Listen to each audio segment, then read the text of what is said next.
gente vai hoje fazer, não tem tanta coisa do que é essencial fazer para hoje, se sobrar um tempinho no final eu vou falar um pouco de EDOs, mas a primeira coisa e a mais importante da aula de hoje, a única estritamente necessária, é provar um resultado que dá uma caracterização, digamos, fácil para certas subvariedades de RD, né? Bom, eu falei já na aula passada no enunciado, mas deixa eu voltar um pouquinho e lembrar vocês de umas coisas, né? Bom, vamos primeiro olhar, quando a gente tem um sistema linear de equações, e vamos pensar que é um sistema em que a gente tem mais incógnitas do que equações, né? O que é isso? Eu estou dizendo que A é uma matriz que tem D linhas e K colunas. Peraí, estou falando certo? Não. O que eu quero? Bom, é mais fácil eu escrever assim. Tá, eu quero que o B pertença a RK, então o X eu quero que pertença a RD, então eu quero que a A tenha K linhas e D colunas. Pronto, agora sim. Né? Deixa eu botar aqui, genericamente,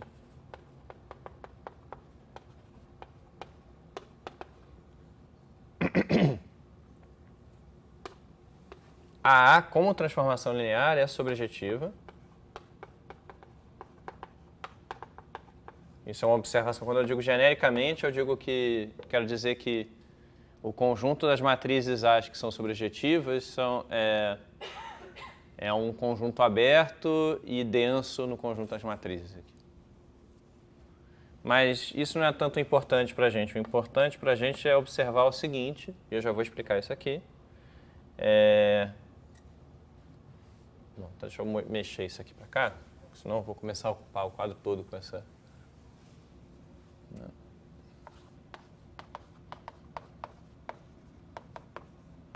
brincadeira. E eu quero olhar para o conjunto solução disso aqui. O conjunto solução para para um determinado B fixo, né?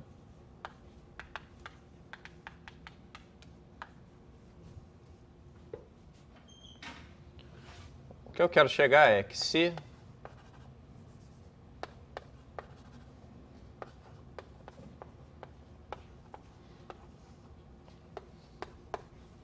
quando K é menor ou igual a D, a gente tem duas possibilidades para esse conjunto aqui, né? Bom.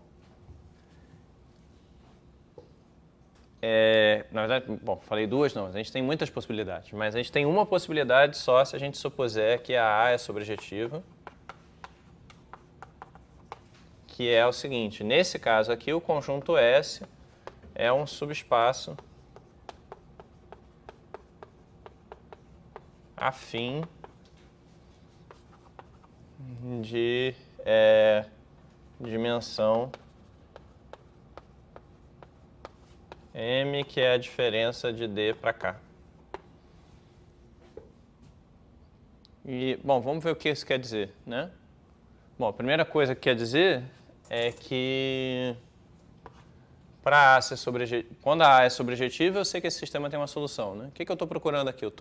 Esse conjunto é a pré-imagem do B pela transformação linear que a A representa, certo? Se a A é sobrejetiva, todo B tem uma pré-imagem.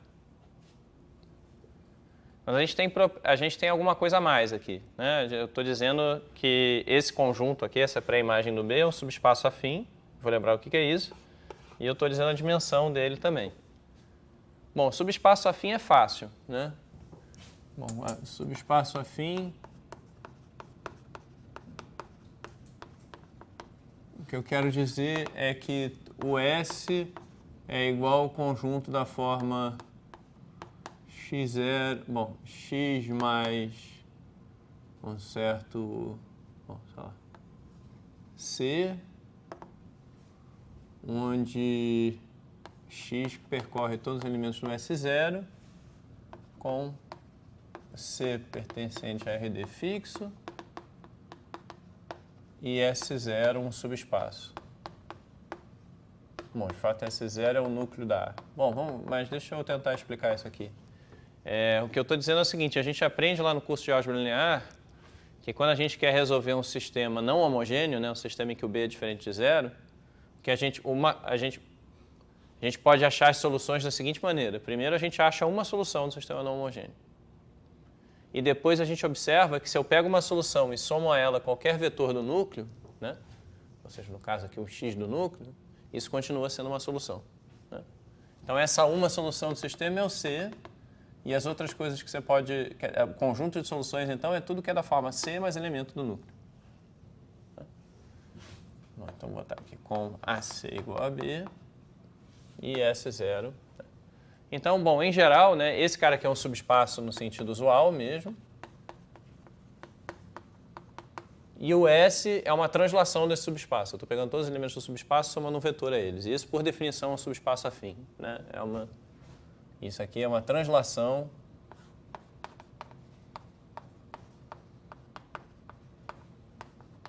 de subespaço.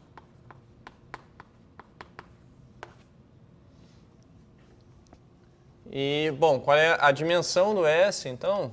É simplesmente a dimensão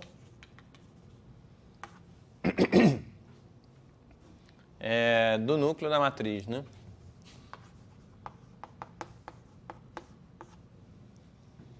E como é que a gente calcula isso? A gente calcula isso olhando para... Bom, o que significa... O que é isso aqui, né? Hoje isso é a mesma coisa que o S0 que eu botei ali em cima.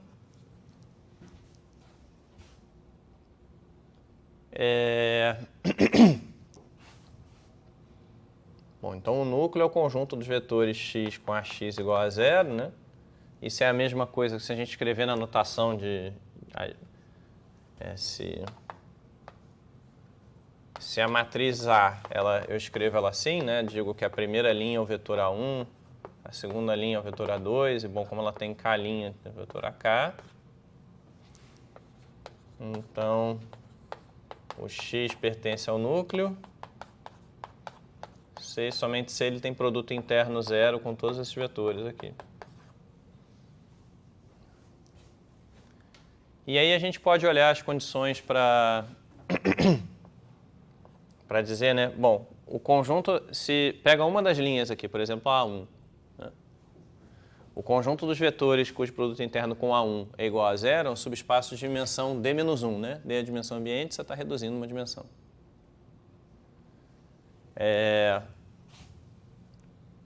É um resultado que bom, quando a A é sobrejetiva, a gente consegue mostrar que essas condições aqui são linearmente independentes. Que esses caras são linearmente independentes, né?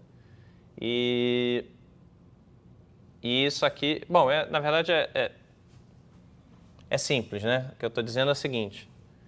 Se esses caras aqui são LI, né? Bom, se a A é sobrejetiva, esses caras aqui, esses vetores aqui, são linearmente independentes. Se eles são linearmente independentes, eles geram um subespaço de dimensão K.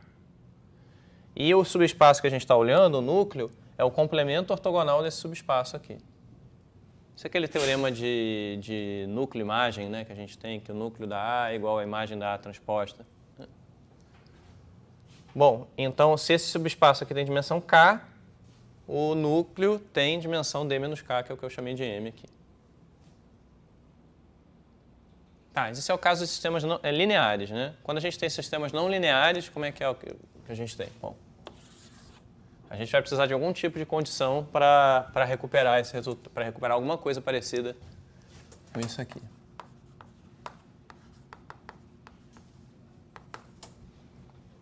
Então, o sistema não linear para a gente é a gente dizer que eu tenho uma função φ, que eu vou supor logo de cara que é C1.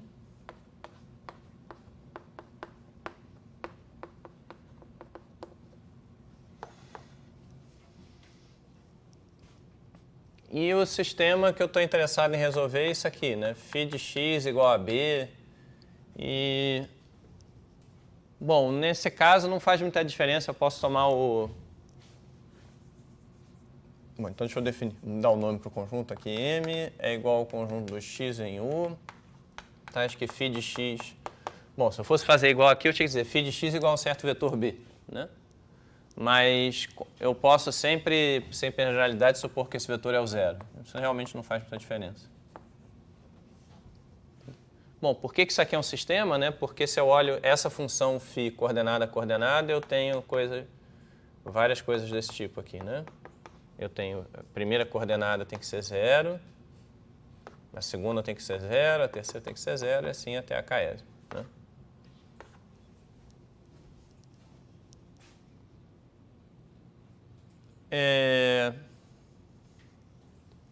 O teorema que a gente vai provar, então, é uma espécie de versão não linear disso aqui, né?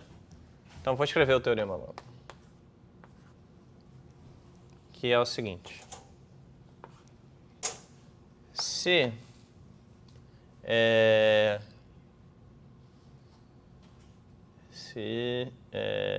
Cadê? Bom, sob as condições acima, né?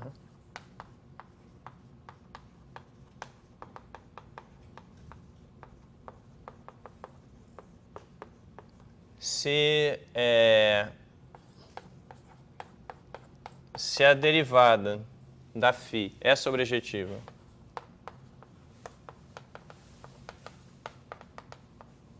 para todo x no conjunto M, então M é uma subvariedade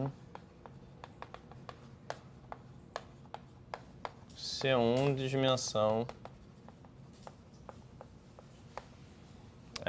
M, que é D menos K, e tem um pouquinho mais de informação aqui, que é dizer o seguinte, que o espaço tangente, que a gente discutiu na aula passada, é igual ao núcleo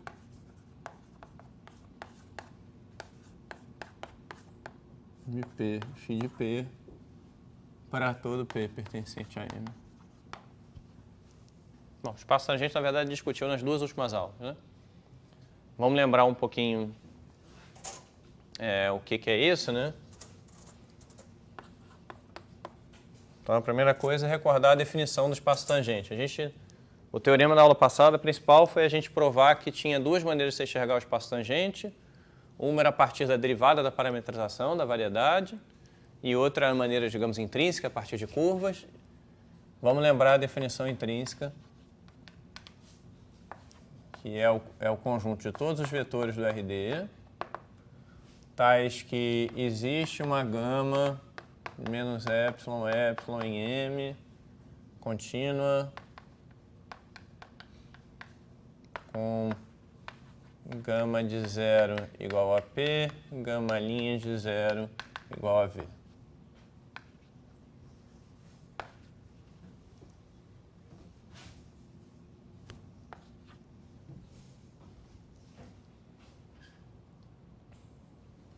E vamos tentar entender por que o espaço tangente, né, qualquer vetor do espaço tangente... Bom, vamos esquecer por enquanto que a gente quer provar que M é uma variedade. Vamos pensar, M está definido por isso aqui. O espaço tangente está definido daquela forma, que não tem, em princípio, nada a ver com variedade. Vamos observar que todo vetor tangente está no núcleo daquela transformação. Tá certo? Então, o ponto é, se eu pegar uma curva que nem essa aqui, bom, o que é M, né? M é simplesmente a pré-imagem do zero para essa função φ aqui. Estou só dizendo, bom, os caras que são levados em zero. É zero de RK, se vocês quiserem. O que acontece, então? Acontece o seguinte, que φ composta com gama de T tem que ser constante igual a zero para todo T nesse intervalinho. Certo? Afinal, gama de T é um ponto do conjunto M. Para todo ponto do conjunto M, φ desse ponto vale zero. Né? Só a definição aqui. Mas aí eu posso tomar a derivada disso aqui, né? E a derivada, pela regra da cadeia, me diz que dφ calculada no ponto gama de T vezes gama linha de t. Bom, gama linha, tudo em zero, não t igual a zero aqui. Isso dá zero. Bom, dá zero. Isso aqui é o zero do RK, né? Isso aqui também é o zero do RK. E se eu escrever isso aqui de outro modo, lembrando que eu tenho que dφ de P calculado em V é igual ao zero do RK. Ou seja, o V pertence ao núcleo da derivada.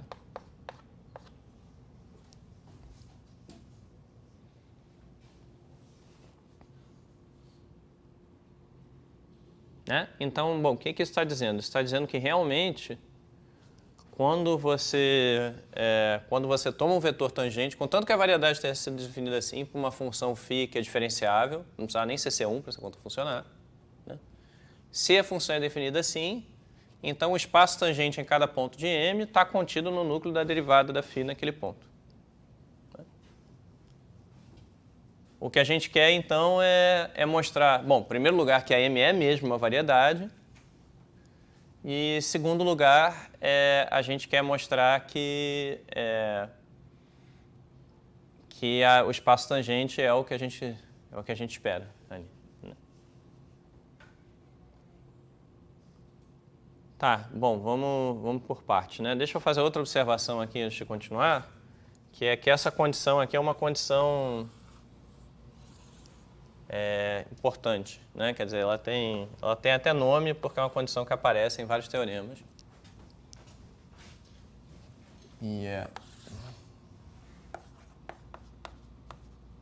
Isso aqui é 1.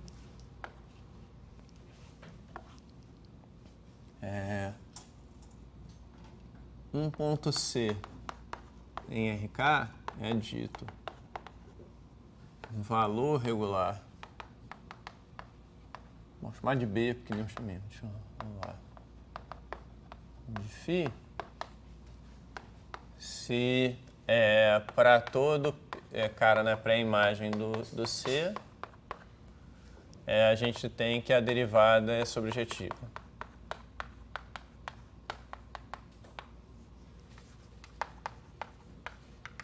Então, aquela condição estrelinha lá,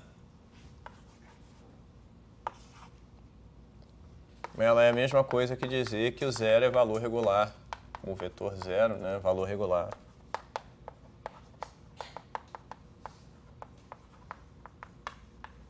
Da φ.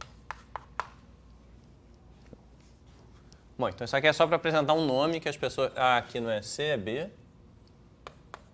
Só apresentar um nome que as pessoas gostam de usar.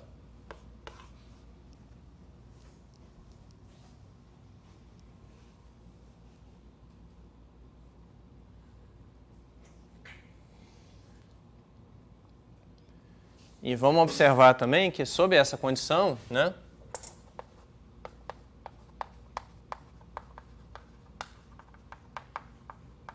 bom, vamos de novo fazendo engenharia reversa, né? Que a engenharia reversa foi observar o que está provado aqui. Está provado que o espaço tangente está contido no núcleo, né?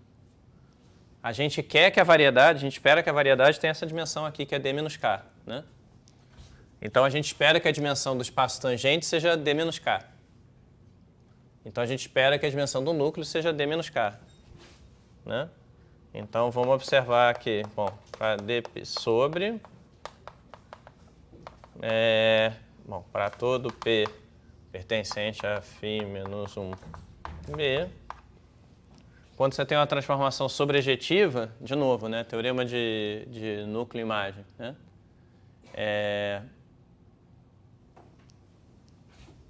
sai de graça disso aqui, que é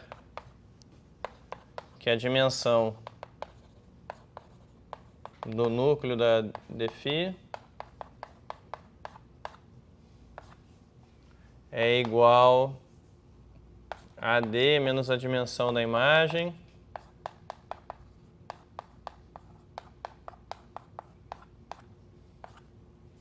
que é justamente o D menos K que a gente está falando. Né?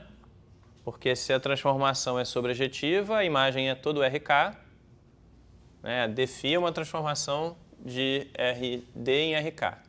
Se a transformação é sobrejetiva, a imagem é toda RK, essa dimensão aqui é K, essa dimensão tem que ser D menos K, que é o M que a gente botou. Então, digamos assim, tudo que a gente está falando até agora, depois de anunciar o teorema aqui, é que o teorema tá bem encaminhado, no sentido que as coisas parecem funcionar, né? Aqui a gente já tem a inclusão de que TPM está contido no núcleo. Aqui a gente já tem algo que diz, olha, você espera que esse cara tenha dimensão mzinho, que é D menos K, e a gente sabe que nas condições do teorema esse cara tem dimensão D menos K. Então parece que eles devem ser iguais mesmo, né? As coisas estão batendo com a expectativa. Claro que isso não prova o teorema, que é o que a gente vai fazer agora.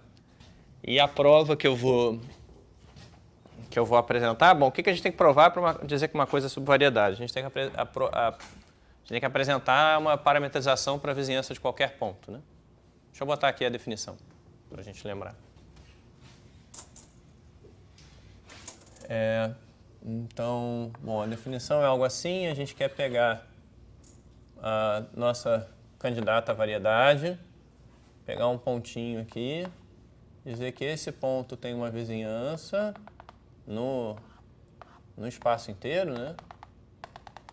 Então, esse aqui é o AP, isso aqui é a interseção da M com AP, e a gente quer uma função FP de um aberto UP em RD, que seja um homeomorfismo C1 com derivada injetiva.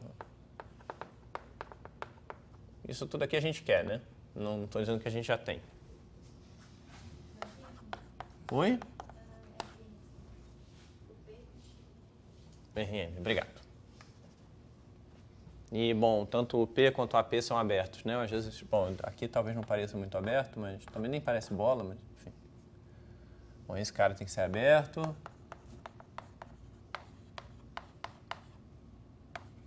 E esse cara aqui também é aberto. A gente tem que construir essa parametrização de alguma forma, né?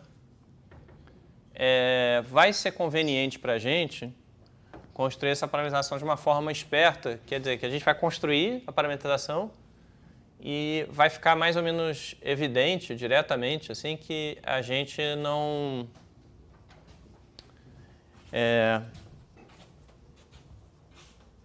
pela construção que a gente vai fazer, né, a gente vai ficar claro que o que a gente tem de fato é uma parametrização nesse sentido aqui, de ser um homeomorfismo C1 com derivada injetiva.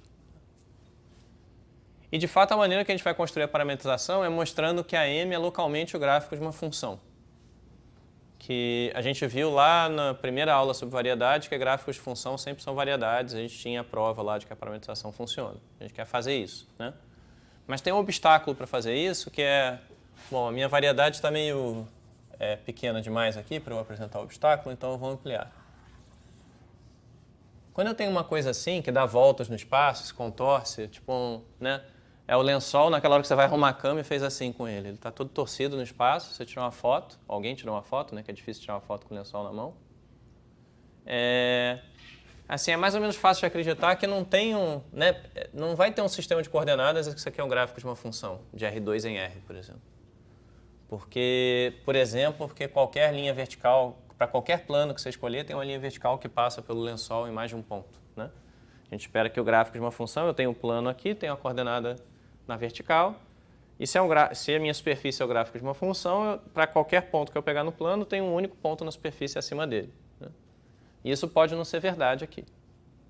Então, quando eu digo que é o gráfico de uma função, bom, tem duas coisas, né? A primeira é que eu só quero isso localmente, por sorte. Então, eu só preciso achar para cada pontinho um abertinho. Mas a segunda coisa é que o que a gente vai fazer vai ser mudar o sistema de coordenadas. Então, para cada ponto P, eu vou ter um sistema de coordenadas diferente para ter o gráfico de função que eu quero.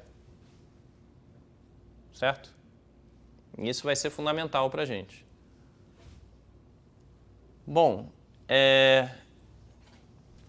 e qual é o sistema de coordenadas certo, né? Isso aí é uma pergunta mais filosófica. Mas tem uma resposta que é bem geométrica e, uma vez que a gente vê, fica mais fácil de entender. Eu vou desenhar aqui. Bom, Vamos, como eu falei, é uma pergunta filosófica, então vamos ponderar. Eu quero escrever M, como digamos, localmente,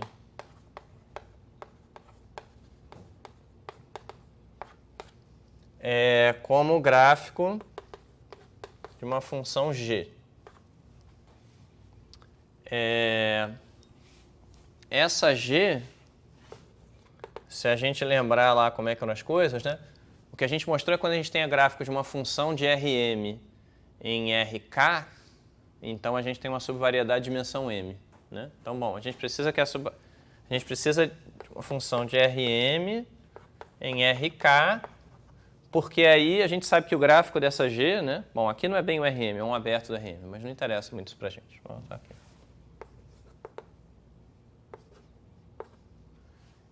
A gente sabe que o gráfico... Bom, a M a gente sabe que mora em RD, né? Então, o gráfico da função de Rm e Rk mora em Rm mais K.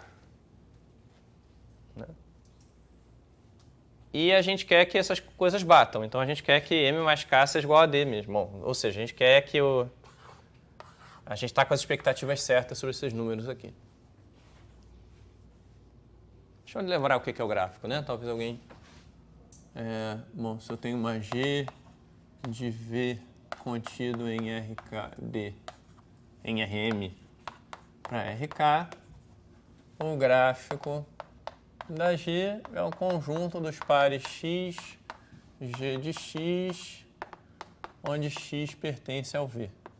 E esse é um subconjunto do Rm vezes Rk, que para a gente é exatamente a mesma coisa que Rm mais K, que é igual a RD.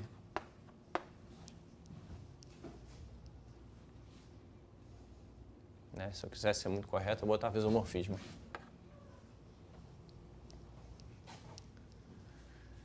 Tá, bom, então eu quero que seja o gráfico, né? Mas eu estou dizendo, vai ser o gráfico no sistema de coordenadas certo. O que é sistema de coordenadas certo? Se a gente está no R3, como meio que sugere o desenho do quadro, né, o lençol voando, isso significa que a gente vai trocar, né, a gente tem as coordenadas usuais, mas a gente vai rodá-las de alguma forma, refletir, fazer alguma coisa, de modo a ter um sistema de coordenadas bom, por exemplo, na vizinhança desse ponto, e um outro sistema de coordenadas bom na vizinhança desse ponto Qzinho aqui.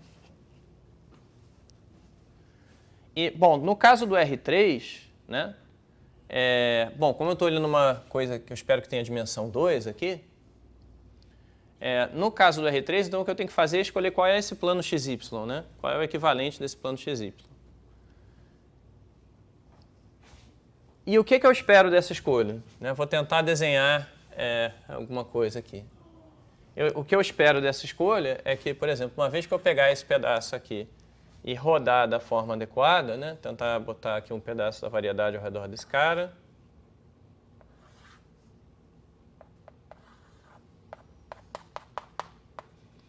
Eu quero escolher o sistema de coordenadas de modo que esse lençol fique bem posicionado aqui. Eu quero escolher um plano, né? Quero escolher as coordenadas aqui que eu tenho direito de escolher, de modo que quando eu traçar uma linha vertical, ela só intercepte o gráfico em um único ponto. E aqui em outro.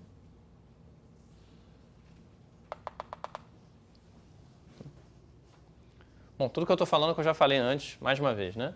Eu estou dizendo que eu vou escolher o sistema de coordenadas para ter um gráfico de função localmente. Bom. E eu tenho liberdade total para escolher esse sistema, né?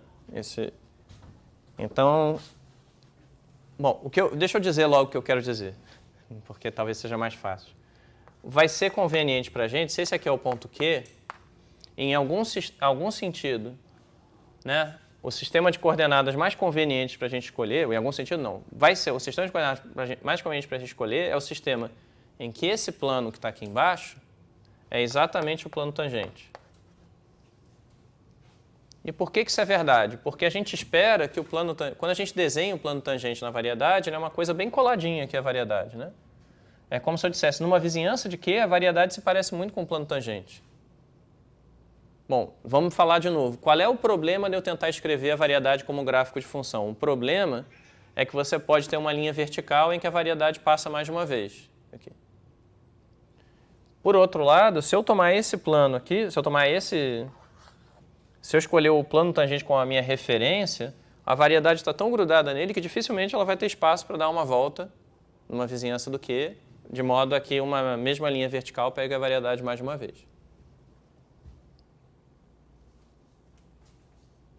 Bom, para quem está confuso, não gosta de coisa intuitiva, não sei, qualquer outra coisa, quem acordou agora, talvez, eu estou simplesmente dizendo que nessa prova o que a gente vai fazer, a gente vai achar essa parametrização dizendo que usando o espaço tangente da P como domínio, em algum sentido. Ao invés de botar o RM aqui, a gente vai botar o TPM. E como o TPM e o RM são isomorfos, né, são dois espaços lineares de dimensão M, tá tudo bem. Mas, bom, alguém poderia ter uma objeção. Eu estou querendo provar que M é variedade, e aí eu estou dizendo, eu vou botar o espaço tangente aqui, que eu sei que tem dimensão M. Bom, ainda não sei, eu só vou saber isso quando eu provar que é variedade, né? Mas tudo bem, a gente já tem um candidato para espaço tangente, que é esse cara. Então a gente vai usar esse espaço aí para o nosso sistema de coordenadas. Bom, vamos começar a prova então de verdade.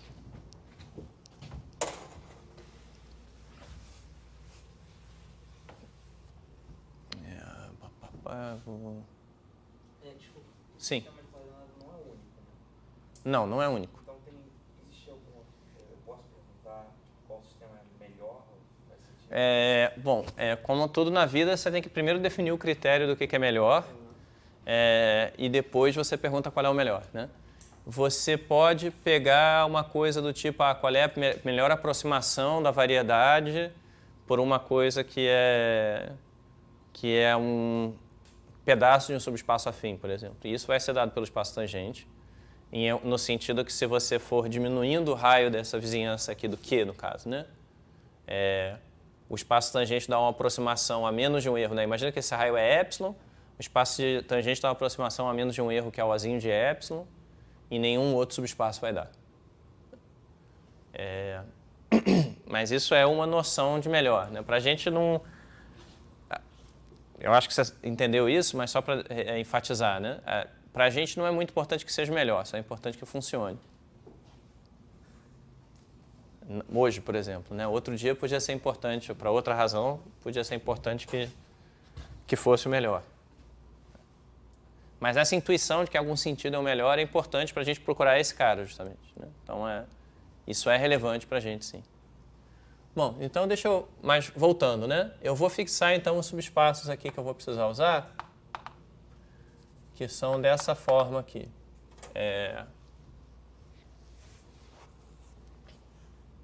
Bom, fixo P em M. O objetivo então vai ser achar aquela parametrização lá. Bom, defino T, vai ser o meu espaço tangente, quer dizer, o que eu espero que seja o espaço tangente, então vai ser o núcleo BFP.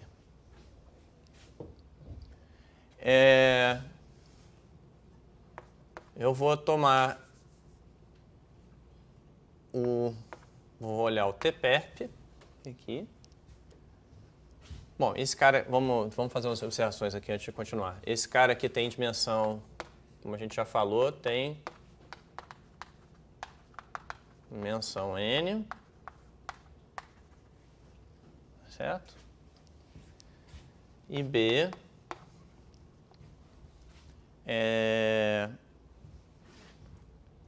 bom, tem uma base ortonormal, a mesma coisa dizer isso aqui, ortonormal de vetores que eu vou chamar de T1 até Tm. E o espaço perpendicular a ele, né, o complemento ortogonal dele, tem base S1 até SK. Porque...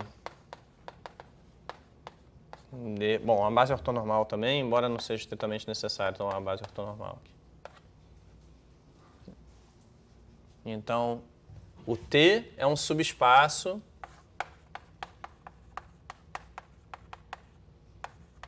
de RD. Esse subespaço tem dimensão M, então tem uma base ortonormal assim, e o complemento ortogonal dele tem uma base ortogonal com a dimensão que é D menos M, que é o K. Ok. A minha ideia, então, é tentar escrever a M interseção algum aberto como, de alguma forma, usando esses subespaços aqui. Tá? Bom, eu vou dizer, se a gente... Eu poderia dizer aqui que, na verdade, eu já vou... Agora eu vou fazer a minha mudança de coordenadas, né? E simplesmente de modo a fazer com que o T coincida com um certo espaço específico, dimensão M, ou que bom, de fato, eu vou fazer uma mudança de coordenadas de modo que esses vetores aqui coincidam com os vetores da base canônica.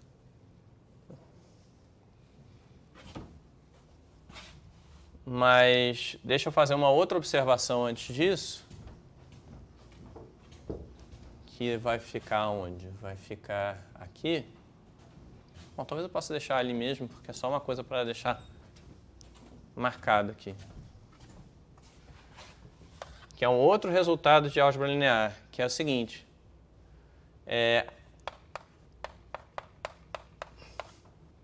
A dφp restrita ao T-perp, ela é injetiva.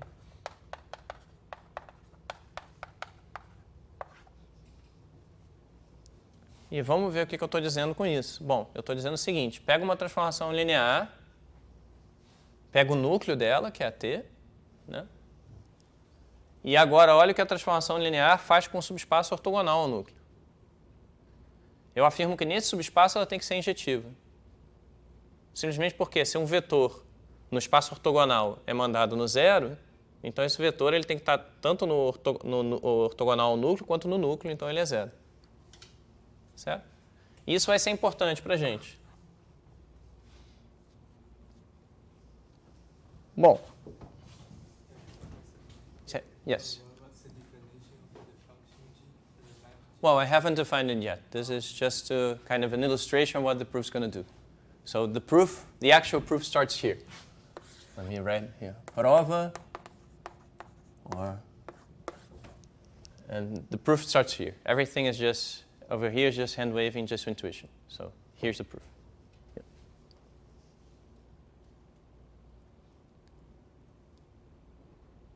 Certo. Bom, por que vai ser importante ser injetiva? Porque isso vai ter a ver com a aplicação do teorema da função implícita que a gente vai fazer agora. Tá? Então, para aplicar a função implícita, o jeito que a gente definiu o teorema da função implícita, que é o único jeito que ele funciona em geral em espaços de Banach gerais, né?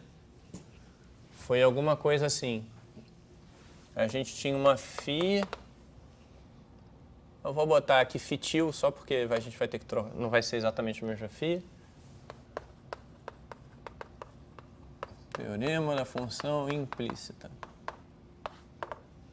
Que diz que se eu tinha uma φ de um aberto de V vezes um aberto, tem V, tem dois espaços de Banach.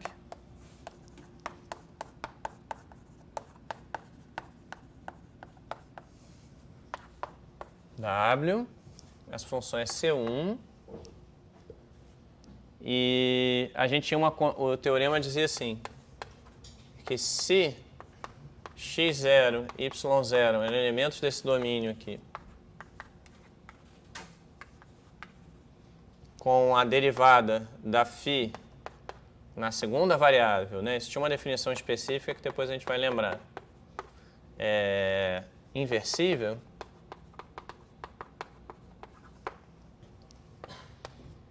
então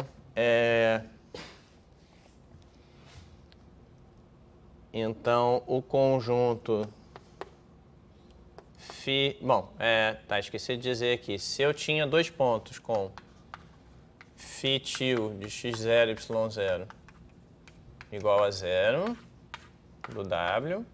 E, além disso, tinha isso. Então, φ menos 1 no 0 de W, interseção, uma certa vizinhança, uma coisa assim, vizinhança do x0 vezes vizinhança do y0, era o conjunto da forma xg de x, onde x pertence a A de x0 para alguma GC1.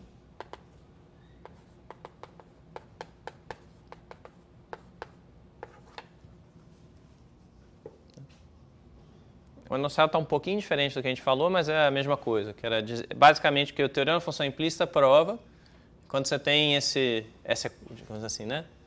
Para usar a terminologia que eu estou usando hoje, esse sistema não linear, que tem um pedaço vindo de V e um pedaço vindo de W, se a derivada da parte vinda de W é inversível, então a gente consegue escrever a imagem inversa do zero localmente como gráfico de uma função, C1. E é isso que a gente quer usar, né? A única coisa é que quando a gente olha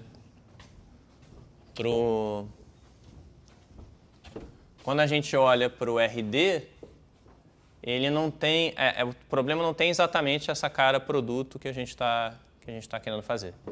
Mas, bom, vamos ver que tem, de fato.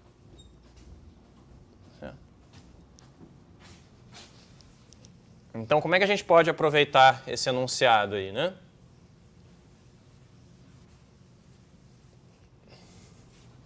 A gente vai definir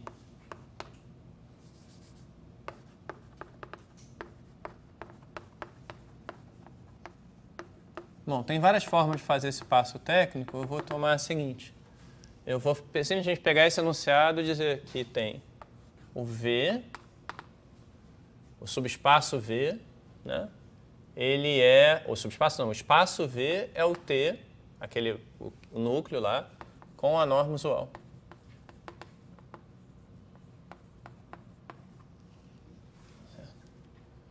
O W é o T-perp com a norma, norma euclidiana usual, tanto faz.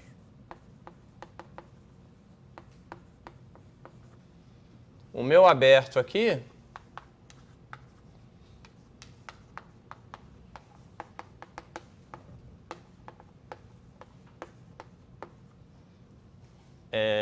bom, deixa eu fazer uma observação aqui antes de continuar, né? Tá, podemos tomar isso aqui e nesse caso o V vezes W ele é isomorfo ao RD inteiro. Por quê? O que é isso aqui, né? Isso aqui é um conjunto de vetores VW, onde o V pertence a V e o W pertence ao VPerp. O V pertence a T e o W pertence ao Tperp. E qual é o isomorfismo, né? O isomorfismo é pegar um par VW e levar na soma deles. Bom, o que eu estou dizendo no fundo é o seguinte, a gente sabe que o RD, de novo usando a linguagem de álgebra linear, o RD é a soma direta do T com o Tperp, né? Todo vetor de RD é escrito de uma única forma como soma de dois elementos aqui. Só que esse cara também eu posso pensar nele, tem uma transformação direta do T mais Tperp no produto cartesiano dos dois, que eu vou botar aqui. Porque, dados dois vetores do produto cartesiano, a soma deles está aqui, e dado dois caras aqui, como eu sei que qualquer vetor do RD decompõe numa forma única, com uma soma de algo no T com algo no Tperp, eu tenho isso aqui também. E é uma operação linear, é bem bonitinha, preserva a norma, se a gente definir norma direito. A gente tem muita liberdade de escolher norma em RD, né, porque todas as normas são equivalentes. Então isso não vai criar problema para a gente. Agora vamos olhar a φ, né, que é essa φ mesmo aqui.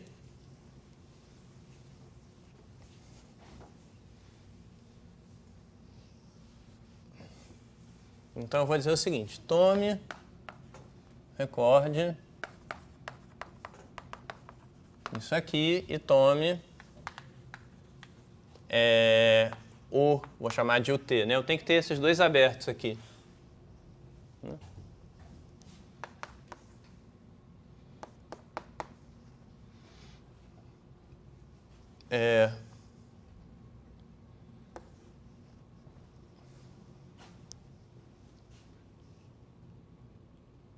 Tá.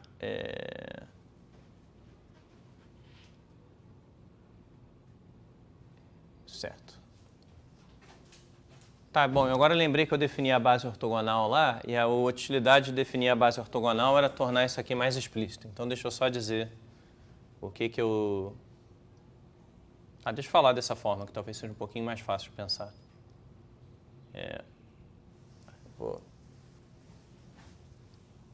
Eu vou dizer o seguinte, bom, Tá, desculpem, eu falei isso aqui, isso está tudo certo, mas se eu definir a base ortogonal, é melhor eu manter a base ortogonal. Que eu vou simplesmente pegar esse cara aqui como sendo RM, esse cara aqui como sendo RK, então V vezes W é o RM mais K, que é o RD. E eu vou definir φ como sendo uma função que pega um par xy e leva em φ de somatório de xi, ti, essa aqui é a base do t, né?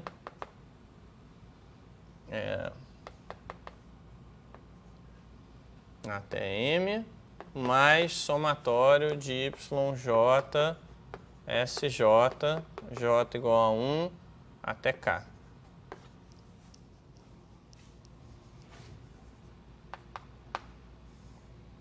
Bom, vamos ver o que eu estou fazendo aqui. Eu estou dizendo... e o P aqui também. Faltou o P.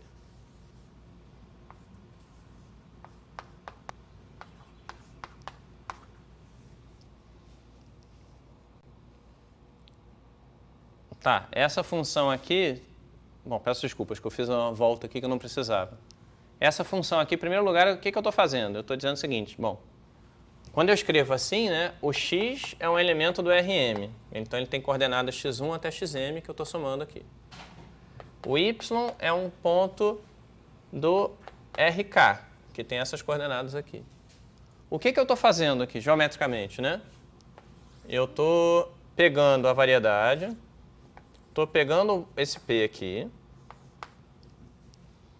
estou dizendo, olha, eu vou reparametrizar o RD, né, trocar a base do RD, de modo a ter alguma coisa assim. Quer dizer, as m primeiras coordenadas do RD, eu estou tomando como se fossem dadas por essas aqui, né, os caras do espaço tangente.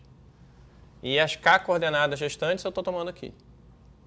Então, o que eu estou dizendo? Bom, ou melhor dizendo, né, se eu estou dizendo aqui, eu quero calcular a φ ao redor do ponto P, que é esse ponto aqui. Então, para mim, o P é a origem do espaço agora. Aí eu quero agora dizer, bom, esse cara aqui, então, ele tem D coordenadas no total, né? As M primeiras coordenadas vão parametrizar para onde eu ando dentro desse subespaço aqui, isomorfo RM. E as outras K coordenadas vão controlar para onde eu ando dentro desse espaço aqui, isomorfo RK. Faz sentido isso que eu estou falando? Bom, aí agora, onde é que está definida essa função Ctil? Ela está definida num certo conjunto, que eu vou chamar de util do RD, ou RM vezes RK, e tem o mesmo contradomínio, que é o RK da φ. Bom, que conjunto é esse, né? Repara que aqui, para passar de xy para esse negócio aqui dentro, eu fiz uma transformação linear. Então, esse conjunto util é a imagem inversa de uma certa transformação linear aí. Né? Bom, se eu dizer mais explicitamente aqui.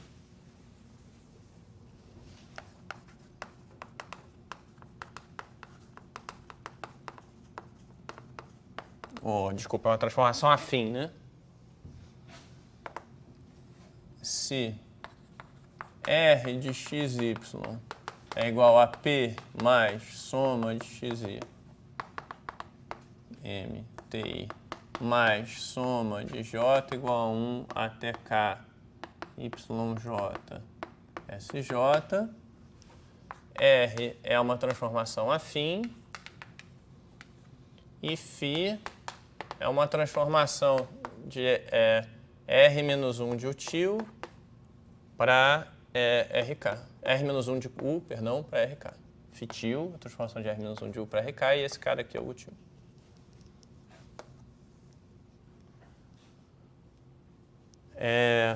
não é muito difícil checar também que essa transformação aqui ela é inversível, essa R. Tá? Bom, para chegar com uma transformação afim inversível, só tem que olhar a parte linear.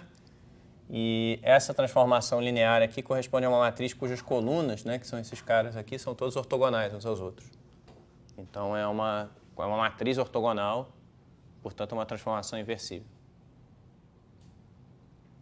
Tá, bom, ok. Então eu estou em condições de aplicar o teorema da função implícita. Tem um pequeno detalhe que eu não vou fazer, que quando a gente anunciou o teorema, a gente botou um subconjunto da forma produto aqui. Mas como a gente já observou mais de uma vez, né? Bom, vou chamar aqui de P til a imagem inversa, o R-1 de P, aí que de fato é o... Desculpa, é fácil saber quem é o R-1 de P. Eu vou observar que o ponto 0, 0, né, o 0 do Rm, o 0 do Rk, pertence ao til porque R de 0, 0 é igual a P, né? Pela definição aqui. E eu vou observar, agora sim eu vou observar, eu vou dizer que encolhendo o e o til se necessário,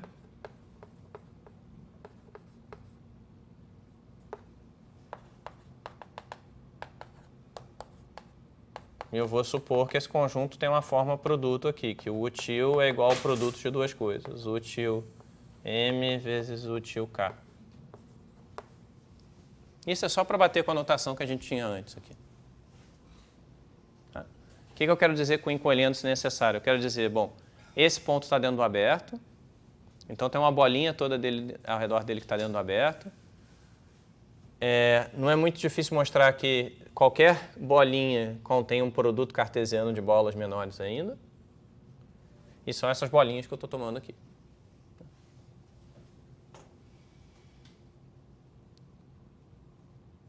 Tá, bom, enfim. É essa função aqui, φ-til, que a gente vai aplicar o teorema da função implícita para achar a nossa parametrização local da M.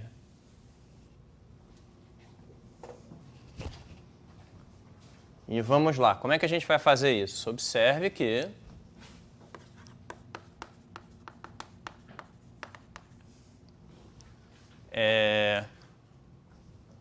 a gente tem que a φ-til é a φ composta com essa transformação afim. Né? E, portanto, φ-til, a derivada de φ-til calculada num ponto xy é a dφ de r de xy vezes a derivada da r, né? Que é a parte linear da r aqui.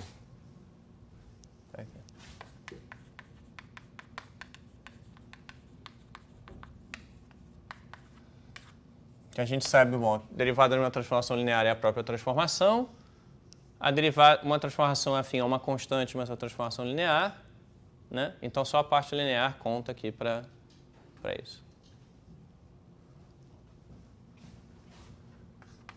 Bom, então a observação agora é que como tanto dφ quanto r são contínuos,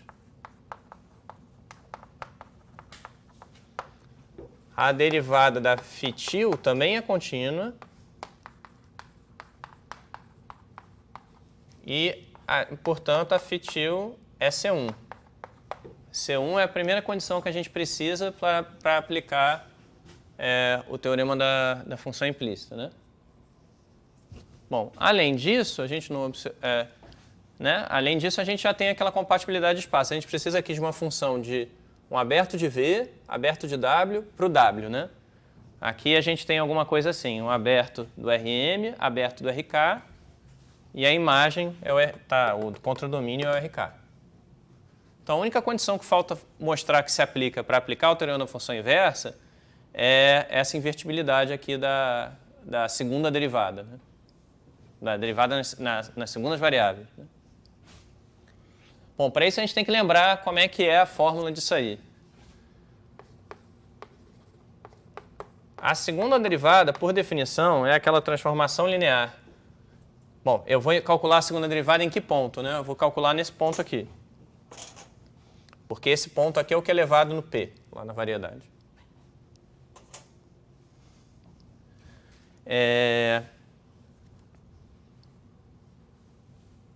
Bom, D2φ, então, de 0Rm, 0Rk, aplicado a um certo vetor H, esse H é da onde, né? Bom, agora a gente tem que lembrar, essa transformação linear aqui é de W em W, né? No nosso caso, W é o RK, e essa transformação é simplesmente eu pegar o seguinte, eu pegar a dφ, a dφtil, perdão, né? Porque agora é tudo com til aqui, calculada em 0 de Rm, 0 de Rk, e aplicar isso ao par 0Rmh. Esse par é um elemento do RD. A derivada da φtil vai de RD em RK. Agora eu tenho a transformação linear que eu queria aqui. Bom, e como é que é isso? A gente já tem a fórmula, né? Então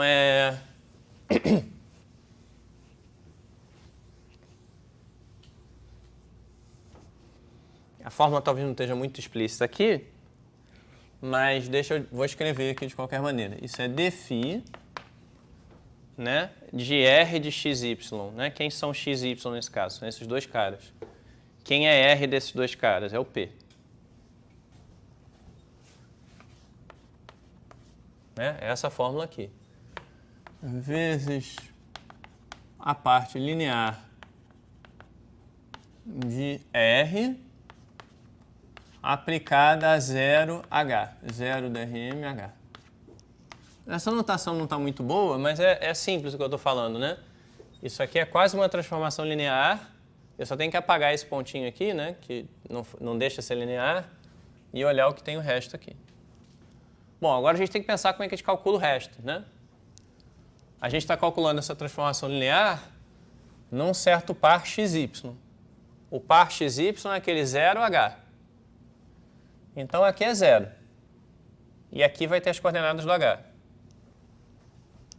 Então aqui é dφp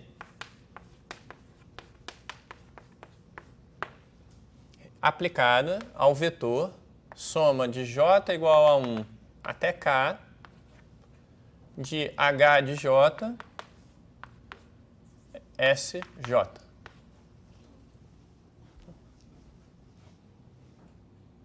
A notação é complicada, mas agora a gente chegou a uma coisa que a gente entende. Né?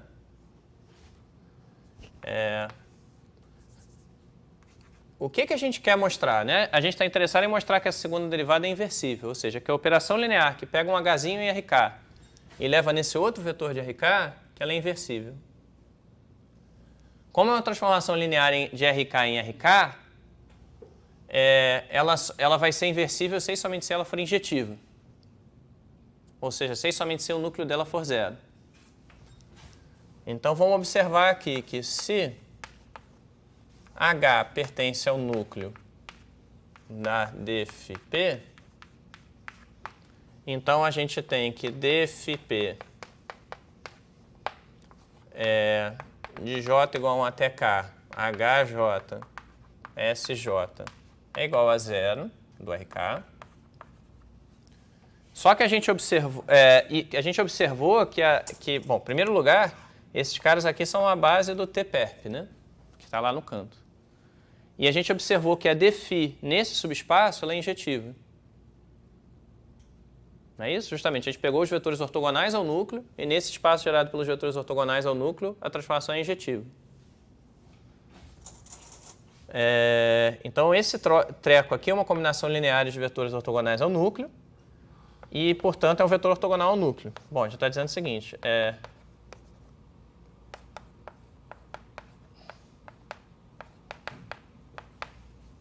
que esse cara aqui pertence ao T-perp interseção núcleo da dφ. Né? Isso, por enquanto eu não falei nada, só disse. Esse cara aqui pertence ao tripérpio, que é uma combinação linear de elementos lá. E ele pertence ao núcleo do φ, porque eu acabei de mostrar que ele está no núcleo do φ. Mas aí foi isso que a gente observou antes, né? Esse cara aqui é o T, esse é o subespaço ortogonal ao T, o único vetor que está na interseção desses dois é o zero. Então eu tenho que essa soma HJ, SJ é igual a zero. Mas de que jeito isso pode dar zero, né? Bom, as setas estão começando a fazer coisas estranhas aqui.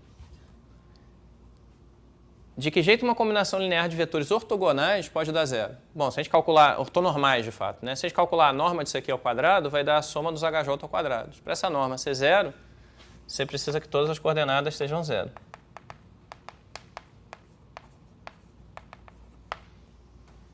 Então, o que a gente mostrou? A gente mostrou que qualquer vetor no núcleo da D2, aqui está tudo errado, né? Aqui é D2 φ de 0Rm, 0Rk. Bom, por que eu estou olhando isso? Porque eu preciso disso para aplicar o teorema da função implícita. Eu preciso saber que essa operação é inversível. Como é que eu provo que ela é inversível? Ela é uma transformação linear de RK em RK. Eu tenho que provar que ela é injetiva. Está escrita a fórmula dela aqui. E agora eu vou observar. Bom, como é que eu determino que uma transformação linear é injetiva? Eu observo que o núcleo dela é trivial. Só tem o vetor zero. Então vamos ver. Pega um H que está no núcleo. A gente tem essa equação. Então esse sujeito aqui dentro das chaves, ele é um elemento perpendicular ao núcleo, porque ele é uma combinação linear de coisas perpendiculares ao núcleo, mas que ao mesmo tempo pertence ao núcleo. Sendo assim, ele é zero. E como esses vetores SJ são ortogonais, em particular LI, né, o H tem que ser zero. Está provado, então, que qualquer H no núcleo é igual a zero. Ou seja, o núcleo é trivial e a transformação é injetiva. Né? Bom, qual é a conclusão da gente até agora? As conclusões da gente até agora são as seguintes.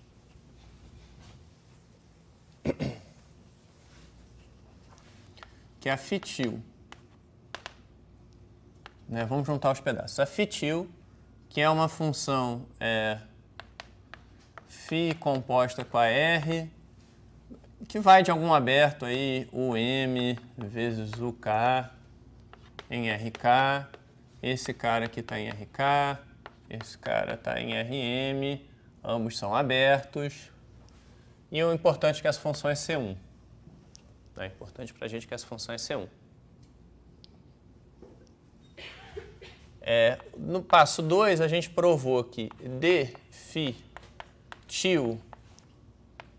na segunda variável, nesse ponto importante aqui, é inversível. E a gente também sabe, né, só para lembrar aqui, que φ-til desse ponto é φ de R desse ponto, que é P, e isso é zero de RK, porque afinal lembra que o M é, por definição, φ menos 1 de zero do RK.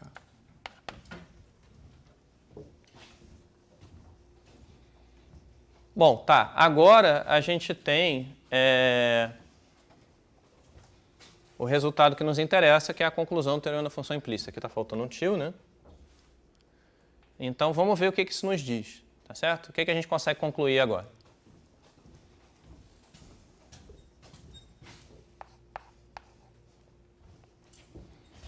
A gente consegue concluir o seguinte, que se eu olhar a imagem inversa da zero pelo φ-til e tomar um produto cartesiano com algum aberto lá, produto cartesiano não, tomar a interseção disso com algum aberto, isso vai ter a cara de um gráfico de função. Né? Então vamos ver como é que está isso aqui. Está dizendo o seguinte, φ menos um til de 0 RK, interseção A, vamos botar A vezes B, é igual ao conjunto da forma x de x, onde x pertence ao A, com uma G que vai de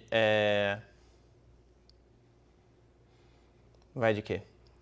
Vai de A até RK, ou até B, que é C1. E aqui eu tenho que dizer que o A está contido em RM, o 0 do RM está aqui, o B está contido em RK, o 0 do RK está lá, e A e B são abertos. Isso aqui é o que o teorema deu para a gente. Esse é o teorema da função implícita aplicado nesse caso.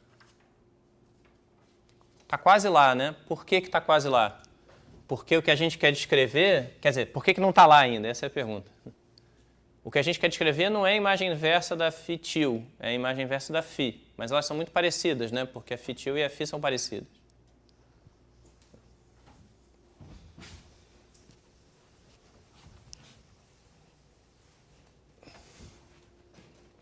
Então agora vamos juntar as coisas e achar a tal parametrização. Quer dizer, só perceber o que a gente tem em mãos, né? No fundo é isso. Tá. Como é que é então φ menos 1 de 0, RK? Né?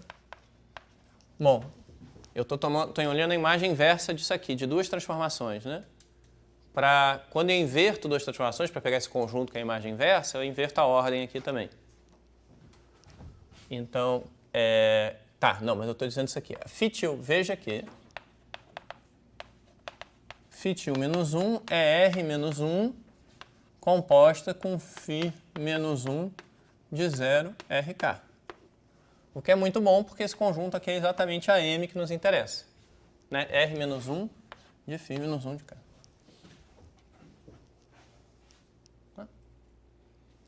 Portanto, o que a gente tem é que R menos 1 de M, interseção esses abertos aí, é um conjunto da forma que nos interessa, é um gráfico de função. Com a G que está ali.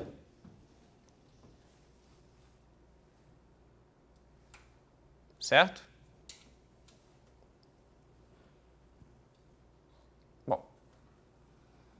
Agora eu vou simplesmente aplicar R aqui eu vou aplicar em tudo, a R, né? Transformação R.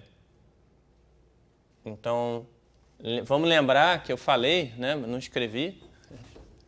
Eu falei que essa R aqui é uma transformação afim inversível, porque então eu posso aplicar a R aqui. Bom, de qualquer maneira eu posso aplicar a R e preservar a igualdade aqui. Mas o fato que ela é inversível faz tudo funcionar bonitinho. Tá, então eu tenho o seguinte. Bom, quando eu aplico a R aqui, eu vou ter M e eu vou ter interseção disso com R de A vezes B.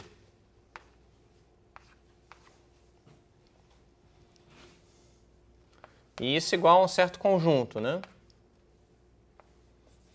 Que, bom, eu vou pegar para cada ponto x e a, eu tenho que aplicar R a esse cara aqui. Vamos escrever isso por extenso, tá certo?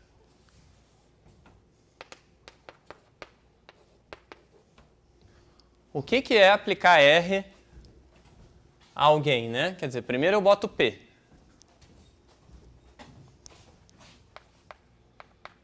Depois eu pego as primeiras coordenadas e somo os TIs multiplicados por esses caras.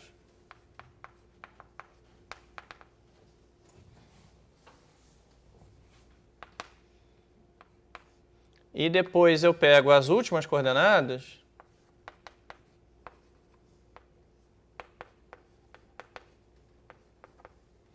e somo multiplicadas pelas coordenadas desses caras aqui. Não, perdão, aqui não é y. Aqui é GJ de x multiplicada por SJ, onde x pertence a A.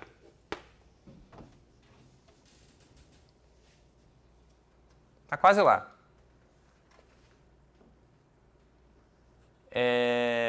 Bom, vamos ver isso agora, né? Que a gente chegou no ponto que a gente queria. Deixa eu escrever aqui do lado agora o que eu preciso.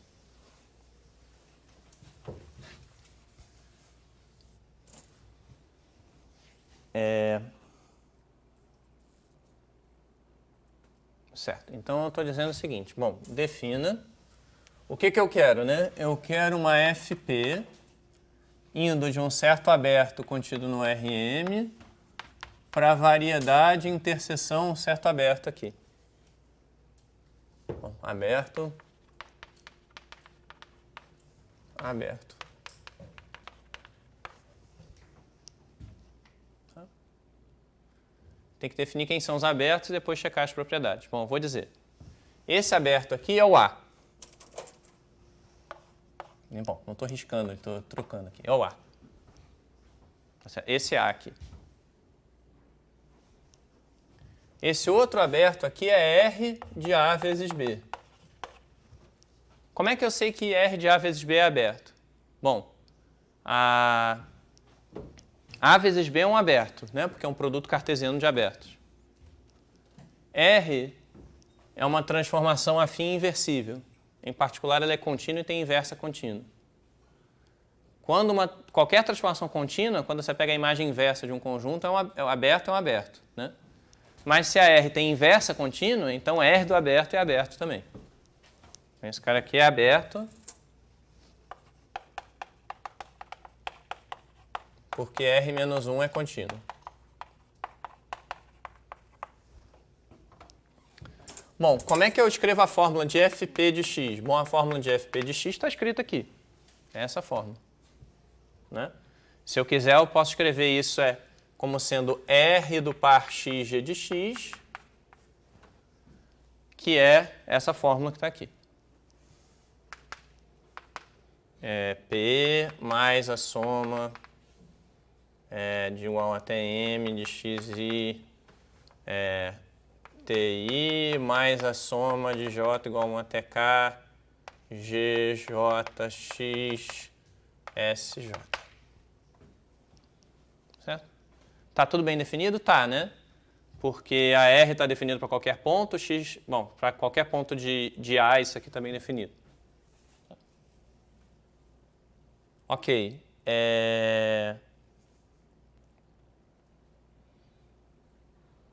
Certo. Então, agora a gente tem que checar que isso aí é um homeomorfismo, que isso é C1 e que tem a derivada injetiva. Como é que eu checo que é C1? C1 é fácil, porque a F é uma composição de coisas C1, né? Quer dizer, uma coisa afim com uma coisa C1.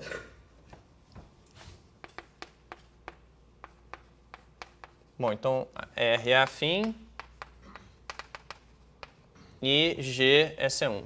Bom, aí tem... Aqui tem um monte de coisa que talvez eu devesse fazer melhor, né? Mas como a gente está em RD, o mais fácil é a gente pensar nas derivadas parciais e ver que as derivadas parciais todas são contínuas aqui, porque as da G são, e tudo funciona. Né? Como é que eu sei que a F é um homomorfismo? Bom, a gente viu que essa função que leva a x, quando a gente provou que todo gráfico de função era variedade, a gente viu que isso aqui era um homomorfismo. E a coisa que a gente está olhando aqui, a FP é a composição desse homomorfismo com a R, que também é um homomorfismo, né? Também é contínuo com inversa contínua.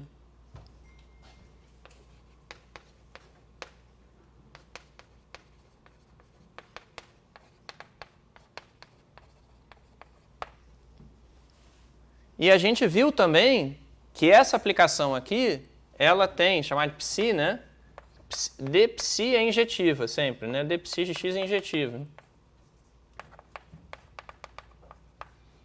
Como é que eu sei então que a FP tem derivada injetiva? Bom, a derivada da FP é que nem a conta que a gente fez antes, né?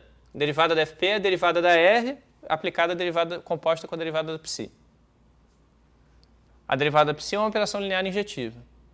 A derivada da R é uma operação linear injetiva, de fato inversível, né? Foi o que eu falei já várias vezes aqui, né? Que a parte linear da R é uma matriz com colunas ortogonais, uma matriz com colunas ortonormais, né? Uma matriz ortogonal. Então, a derivada da R, né? Ela é injetiva também. Quando eu componho duas transformações lineares injetivas, eu tenho uma transformação linear injetiva também.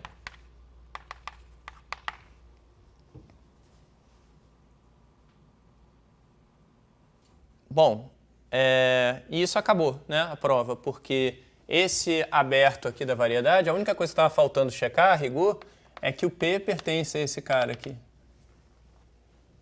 Como é que eu sei que o P pertence? Bom, eu sei que se eu botar aqui 0, né? Lembra que tudo começa com esse cara aqui, né? A gente aplicou o teorema da função implícita ao redor desse cara. A imagem dele era exatamente, a imagem dele pela R é exatamente o ponto P. Né?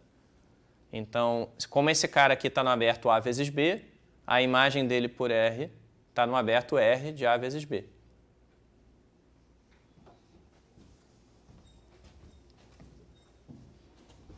Bom, vamos observar isso aqui, né? P é o R desses caras aqui, que pertence a R de A vezes B.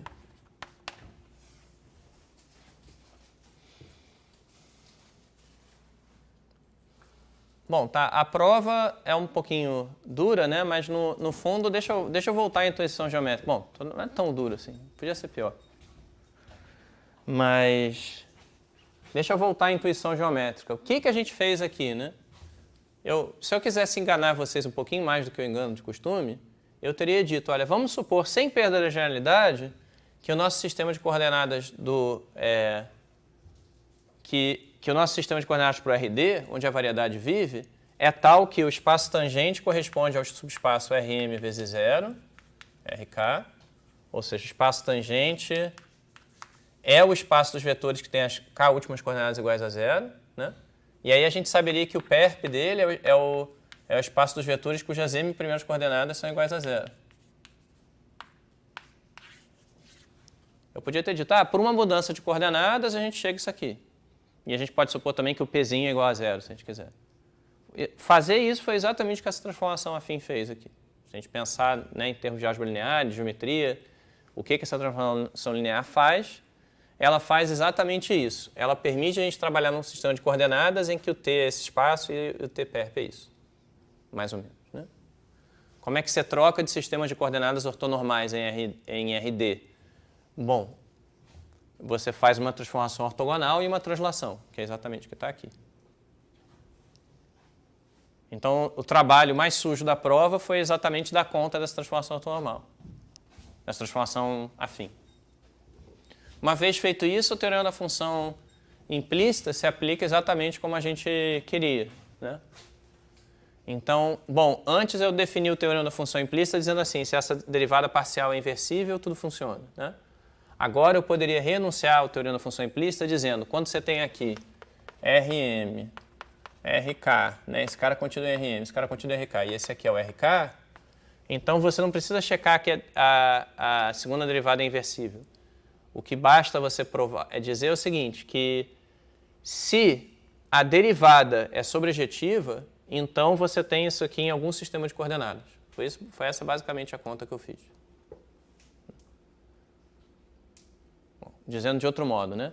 Se a derivada da φ é sobrejetiva, então existe um sistema de coordenadas, existe uma mudança de coordenadas, né, dada por uma transformação ortogonal e uma translação, em que isso aqui é verdade. Foi isso que foi provado aqui.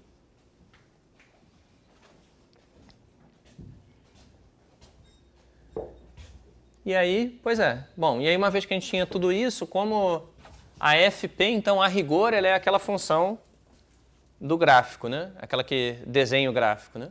E aí a gente sabe que é um homomorfismo, que é contínua com inversa contínua. A gente sabe que a derivada é injetiva, porque as primeiras coordenadas, as primeiras derivadas vêm desse pedaço aqui, vão dar uma matriz de identidade. Bom, a f não é exatamente essa criatura aqui, mas ela é quase, né? Ela é isso composta com uma transformação que é bem simples de analisar, que é a R. Então, tudo dá certo no final das contas.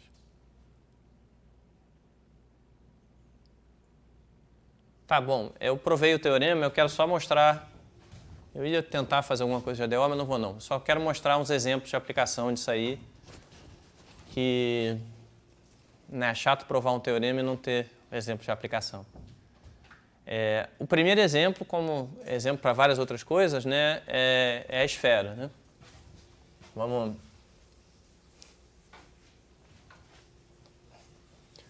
Vamos fazer um pouquinho mais geral do que a esfera.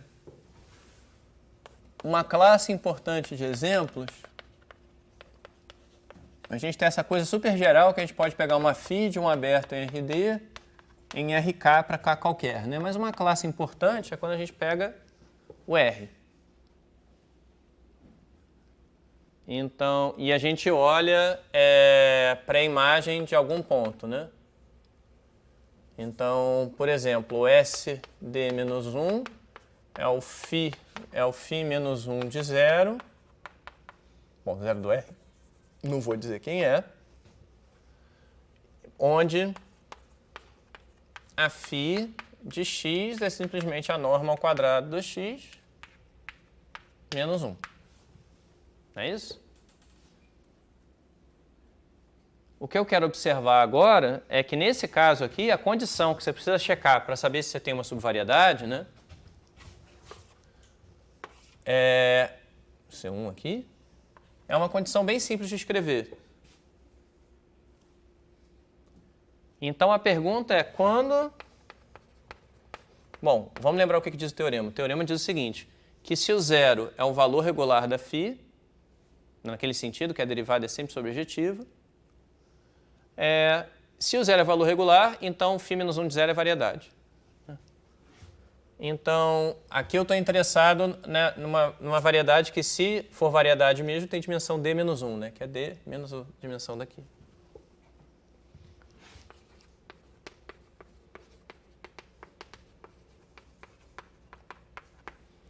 Bom, para responder essa pergunta aqui, de quando o zero é valor regular, a gente tem que observar que a derivada da φ aplicada a um vetor h... Bom, como é que é isso, né? A gente tem uma transformação linear de RD em R, então isso aqui é um funcional linear. E a gente sabe que esse funcional linear é dado pelo vetor gradiente, né?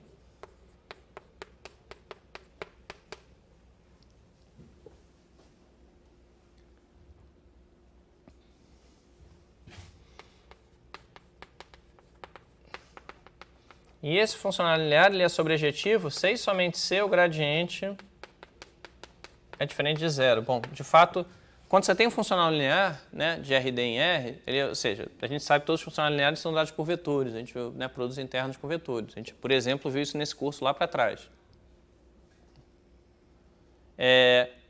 E é fácil provar que quando esse vetor aqui é diferente de zero, então o funcional linear é sobrejetivo. Por exemplo, porque se esse vetor é diferente de zero, ele tem pelo menos uma coordenada diferente de zero. Vamos dizer que é a primeira, né? Então, esse funcional linear aplicado ao E1 dá um número positivo ou negativo. Esse funcional linear aplicado a múltiplos do E1 vai dar qualquer número real que você quiser. Então, nesse caso aqui, a resposta, né, se essa é a pergunta, a resposta é zero valor regular se e somente se o gradiente de f de x é diferente do vetor zero para todo x na pré-imagem do zero. Dito de outro modo, se você tem uma φ e o conjunto dos pontos, nos pontos onde a φ vale zero, o gradiente é sempre diferente de zero, então φ menos 1 de zero é uma variedade. Isso é fácil de checar nesse caso, né? O gradiente dessa função aqui, o gradiente de φ de x é duas vezes o vetor x. Nos pontos onde φ vale zero, o x é um vetor de norma 1, então duas vezes x é diferente de zero. Bom, só estou dizendo, é um exercício de checar que isso se aplica no caso da esfera, que para grande surpresa de todos, a esfera é uma variedade.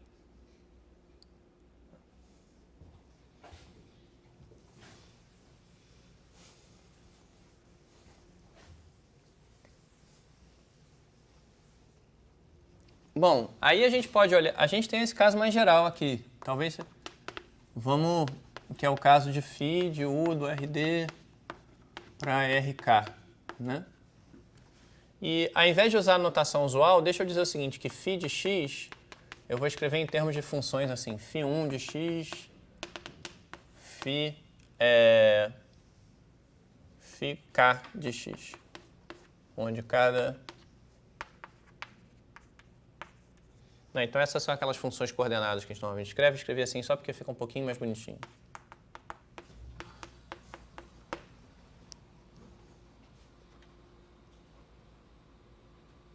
Bom, deixa eu dizer o seguinte, que o zero é valor regular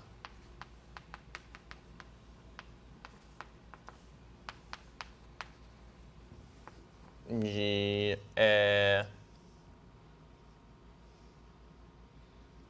valor regular de φ, se e somente se, para todo x na imagem inversa, né, para todo x que satisfaz φ1 de x igual a zero, φ2 de x igual a zero, φk de x igual a zero, os vetores gradientes dessas funções individuais aqui são linearmente independentes.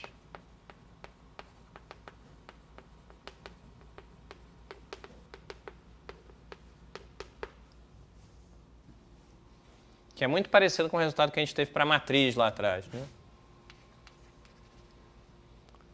Quero dizer que por que é parecido? Porque a derivada da φ nesse caso, se a gente pegar, né, para derivar a φ, a gente precisa derivar a coordenada a coordenada. Se a gente vê o que acontece, bom, essa φ, a matriz dela, é uma matriz cujas linhas são os vetores gradientes.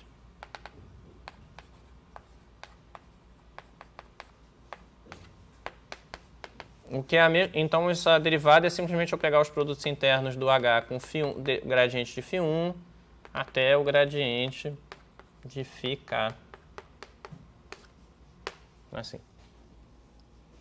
E aí você tem que perguntar, bom, como é que eu garanto que uma matriz que tem essas linhas, ela é sobrejetiva, né? Ela tem posto máximo, no caso.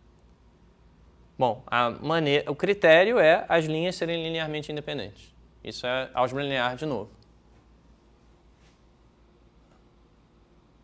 Então, o ponto aqui é que a gente consegue, se a gente quiser, escrever tudo em termos de gradientes, que são coisas que a gente manipula mais, pensando menos do que quando manipula as derivadas de Frechet, né? Bom, lembrando que também a gente sabe, né, que para essa função aqui ser C1 é necessário o suficiente que essas aqui sejam C1, né? E isso é dado pelas derivadas parciais serem contínuas. Existirem e serem contínuas em todo ponto de U. Então é fácil de checar, em princípio. Para terminar, eu quero só dar uma dica para um problema da lista. E a gente falou de matrizes ortogonais aqui. Bom, tem vários exemplos interessantes de variedades de matrizes, né? O que é isso? Bom, a gente sabe que aquele espaço de matrizes D por D é basicamente o RD ao quadrado, né? É só a gente imaginar que a gente, né, pegou as D ao quadrado entradas da matriz e listou numa coluna. Então, tudo que eu estou falando que se aplica ao RD aqui tem que se aplicar a esse cara.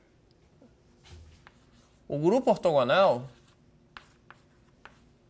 D por D, é o conjunto das matrizes reais D por D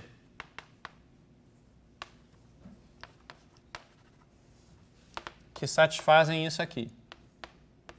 Bom, isso aqui é a transposta e isso é a identidade D por D.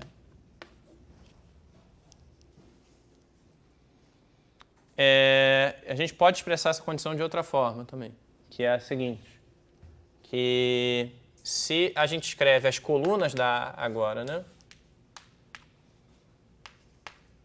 Assim, são vetores de dimensão D, porque A é uma matriz quadrada D por D, né? Então, a matriz A transposta A é a matriz cujas entradas são os produtos internos desses caras aí. D.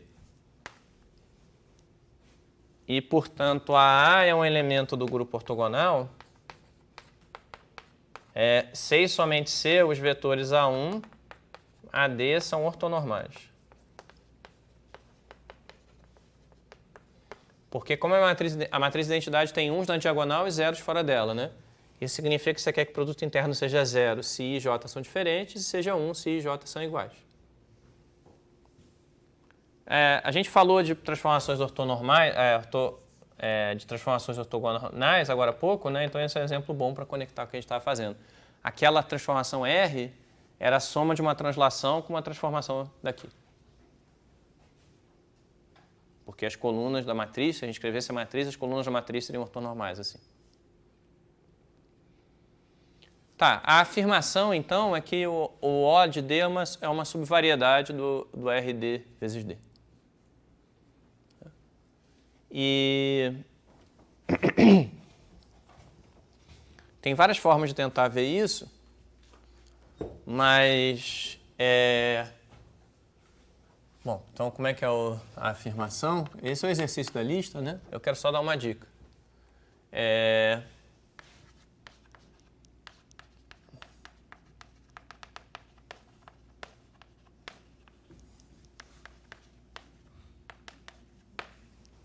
E tem uma dimensão aí que a gente tem que pensar qual é, tá certo? Eu vou dizer qual é a função que a gente vai olhar, tá certo? Bom, aqui o importante, aqui tem uma cara de função inversa isso aqui, né? Desculpa, tem uma cara do nosso teorema, que eu podia definir φ de A como sendo A transposta a menos identidade, e dizer, olha, o grupo ortogonal é a imagem inversa do zero, né? Φ menos 1 de zero. Não é isso?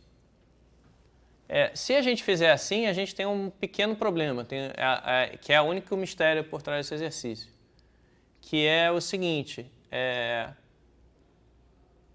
a gente não vai ter a condição do zero ser um valor regular se a gente fizer isso aqui errado, digamos assim. Bom, o que eu quero dizer? Pega essa φ aqui, e de RD vezes D em RD vezes D, que leva a A em A transposto a A menos a identidade.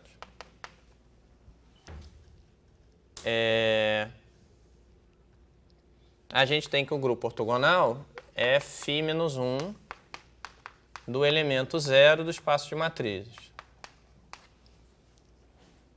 Então parece que tudo vai funcionar, né? Assim. Mas o zero não é valor regular.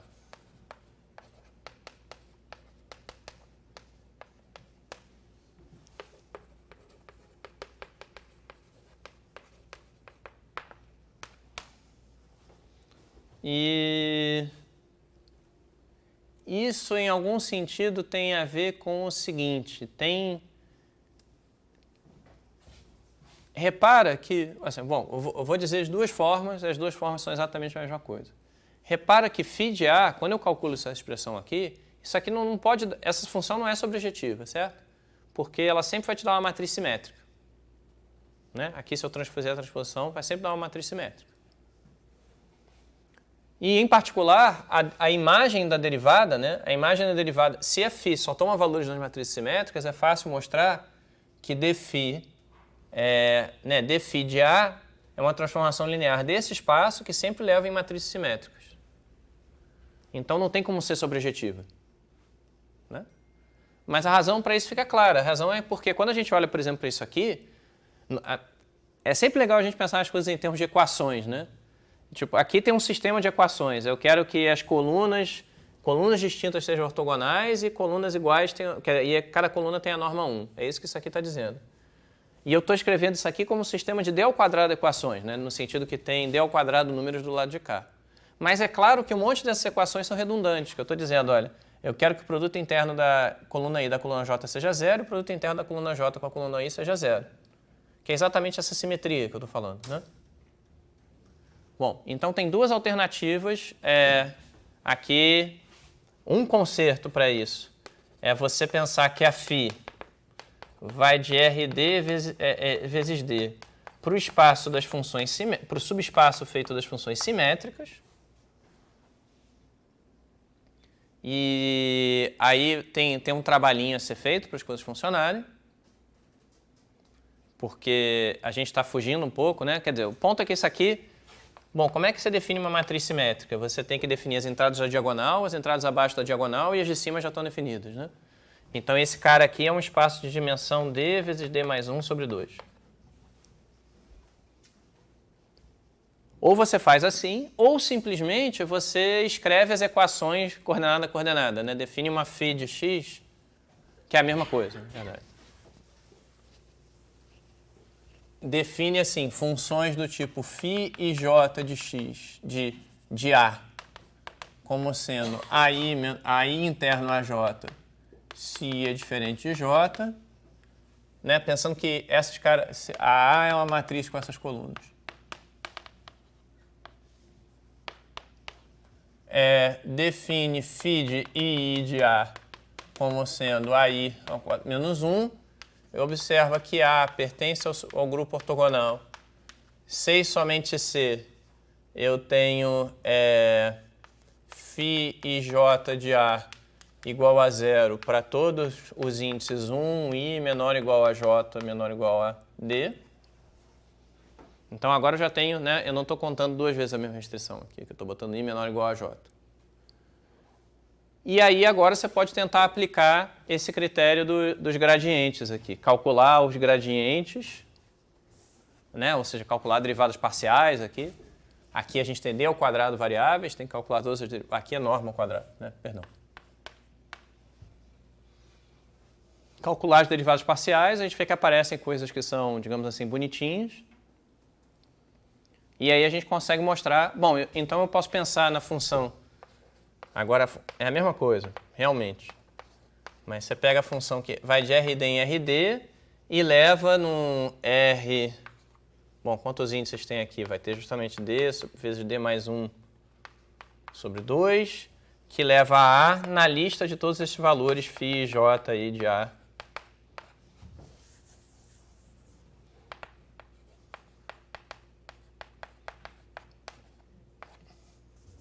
Assim.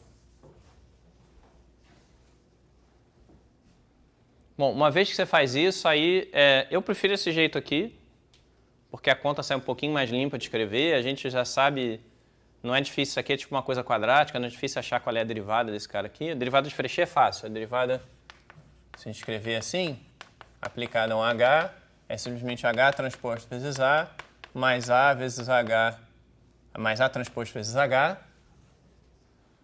E aí a gente consegue mostrar que isso aqui, como operador linear daqui para as matrizes simétricas, é um operador surjetivo, né? Daqui para cá é surjetivo.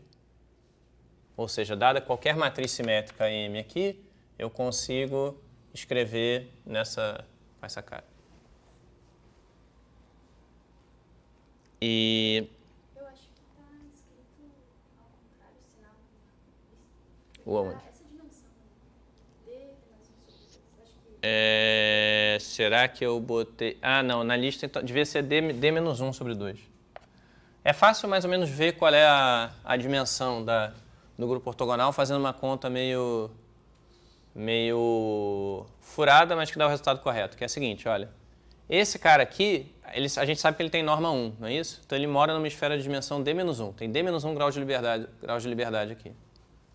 Esse cara aqui, ele mora na esfera também, mas ele tem que ser ortogonal ao primeiro, né? Não, senhor, mas ele estava certo. Não, aqui estava certo. Tá, obrigado. Então, sim, o grupo tem dimensão D. Eu vou corrigir isso então na lista, sobre 2. Mas, de novo, né, como é que você chuta a dimensão? Diz, olha, tem D menos 1 grau de liberdade primeiro vetor, que é basicamente dizer, né, que ele está na esfera de dimensão D menos 1. Ou seja, se eu escolher as D menos 1 coordenadas dele, a última eu sei que tem que ter um valor lá, não tem muita escolha. Só posso no máximo escolher o sinal dela, para a norma da 1. E aí aqui, eu continuo estando numa esfera de dimensão D menos 1, mas eu ainda tenho a restrição de ser ortogonal a esse cara. Então é a esfera de um subespaço de dimensão D menos 2 do RD. Então tem D menos 1 dimensões aqui, D menos 2 aqui, próximo D menos 3. O último cara vai ter dimensão 0, você só pode escolher o sinal dele. E somando esses negócios aqui, você vai ter exatamente esse número, D menos 1 sobre 2. Assim, obrigado pela correção. Sim, bom, enfim. Esse problema está feito nas notas também, então não é nada de outro mundo. Mas, bom, tá bom, gente. Yes. About this proof of the theorem. Yes. I understand, but I understand that I think derivative of that matrix is surjective can guarantee there is a submatrix that is the inverse. Yes. You can use that directly. Yes, so basically what we did was, okay, this transformation R, right, was a change of coordinates such that, well, I mean, the last k coordinates correspond to that invertible block of your matrix, of the matrix given by the first derivative. Yes. But yes, so I mean, the only, in some sense, the whole proof corresponds to changing the system, the coordinate system, so that you put the block in the right place, so to speak. No problem.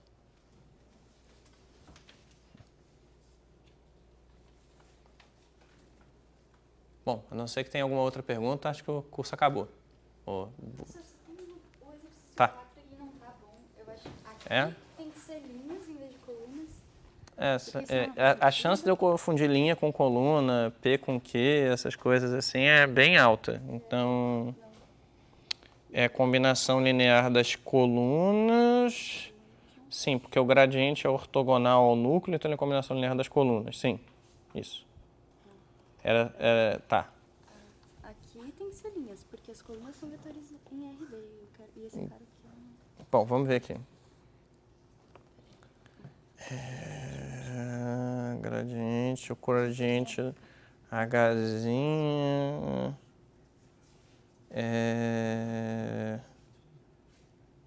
Esse é um. Eu quero tomar.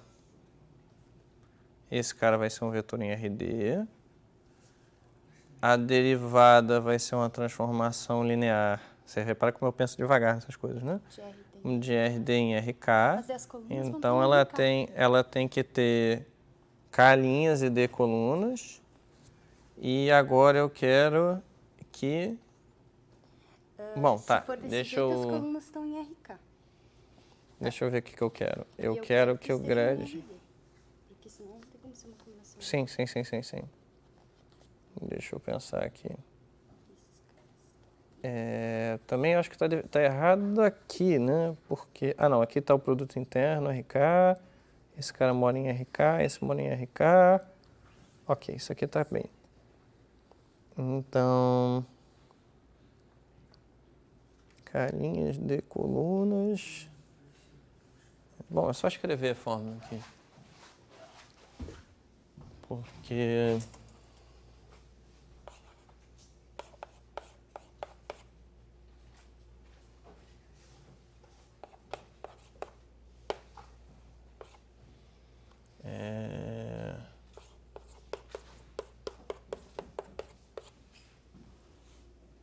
Certo. Isso tem que ser 0. O que quer dizer isso?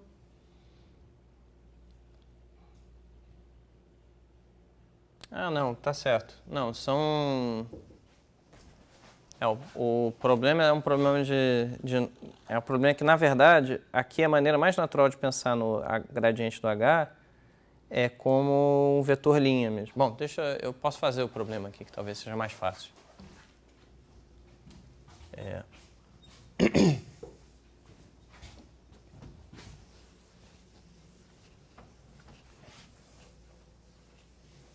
Então, a maneira mais fácil de fazer esse problema é pensando num outro problema que diz que o gradiente tem que ser ortogonal ao espaço tangente. Mas Mas, bom, de qualquer maneira, a gente pode pegar diretamente aqui. Mas aí, como você mostrou hoje, ele é o kernel, daí tu sabe que as linhas vão ser ortogonais. Pois é, então peraí. Algum deles tem que ser... Bom, vamos ver. Não, tá certo, são as linhas. É só que tem que escrever isso direito. Porque, bom, vamos pegar a função que eu defini. Eu chamei de H grande, não é isso? H de x lambda, não é isso?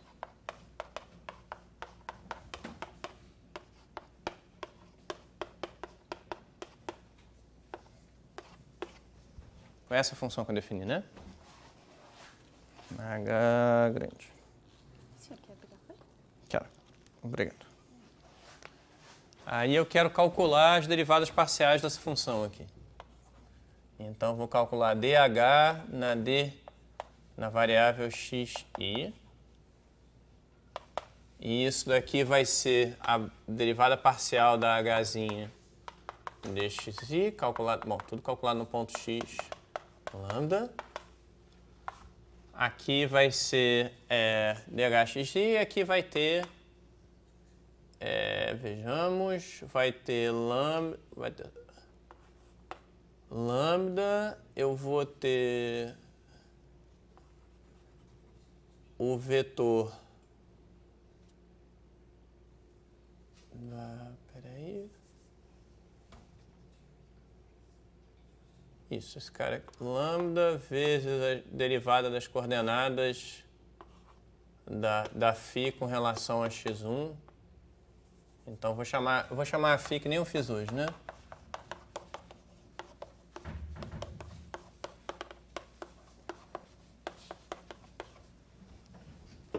E quando eu calcular as derivadas aqui, eu vou ter então um vetor cujas coordenadas são dφ1 dxi, dφk dxi. Né? E as derivadas parciais em lambda são mais fáceis de calcular.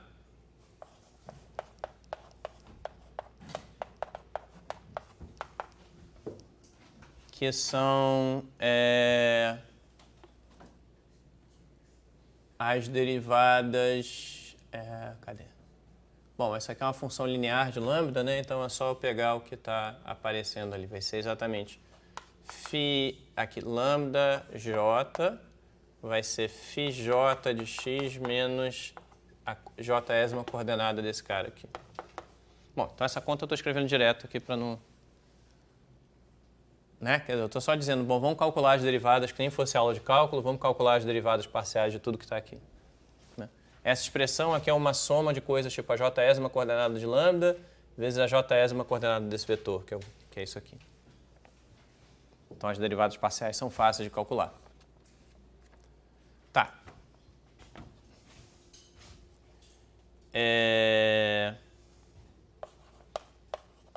Bom, primeiro, quando P pertence a M e é máximo local,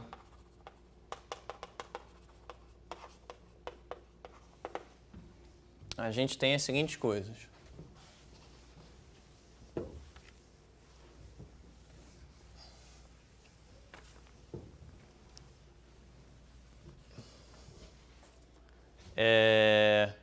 A gente observou antes, né, que nesse caso o vetor gradiente... Bom, tem algumas coisas, né? Primeiro, P pertence a M, implica que φ de x, que é um vetor, é igual ao vetor C, e isso é exatamente dizer que as derivadas parciais em lambda aqui são zero.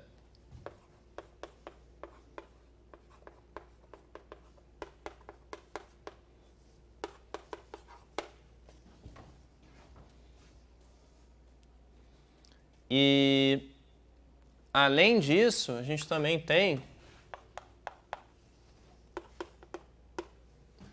que gradiente de H tem que ser ortogonal ao espaço tangente, que é o núcleo da dφ.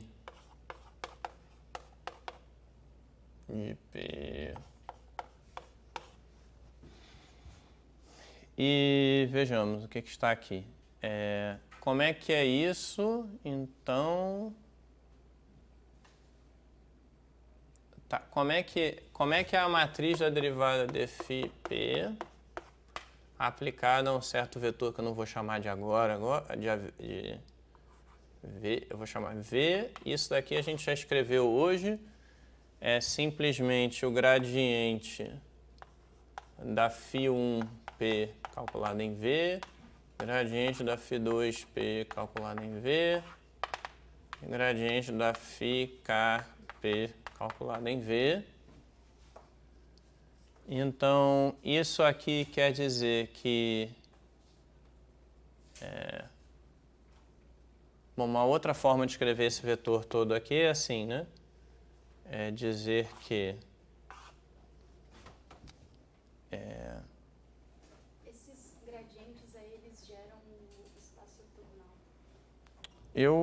eu disse que é valor regular, né? Então eles são LI, sim, eles geram o espaço todo.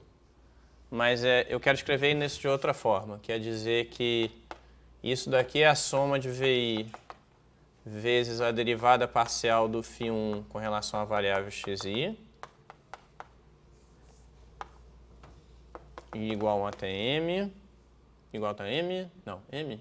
Não, não é m, é d mesmo. E aqui é a mesma coisa até a derivada ficar com relação ao xi. E isso daqui é exatamente a mesma coisa, se eu passar essas somas todas para fora aqui,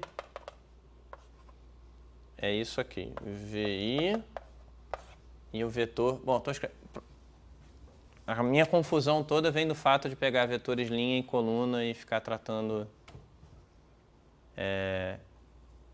esquecer do como eu estou tratando, né? Então o VI vai ter aqui o vetor das derivadas P dx1, dxi, perdão, até d φ kp dxi.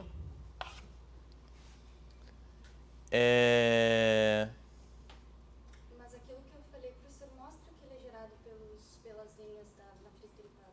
Devia gerar... devia ser... Bom, como é que é o mesmo teorema? É dizer que o núcleo d φ π é igual à imagem da d φ π da transposta, né? O perp disso. Não é isso o teorema? Eu queria usar esse teorema para resolver. Se eu lembrasse dele, ia ser ótimo. Acho que não precisa, professor, só olhando para aquilo ali. As linhas são LI. Uhum. E geram um espaço de dimensão K. Isso. E são ortogonais ao núcleo, porque toda vez que você colocar um vizinho ali, ó, que exere, vai... Sim, ok, tudo bem. Tem razão. Ela gera o perp. Então o gradiente está no perp do núcleo.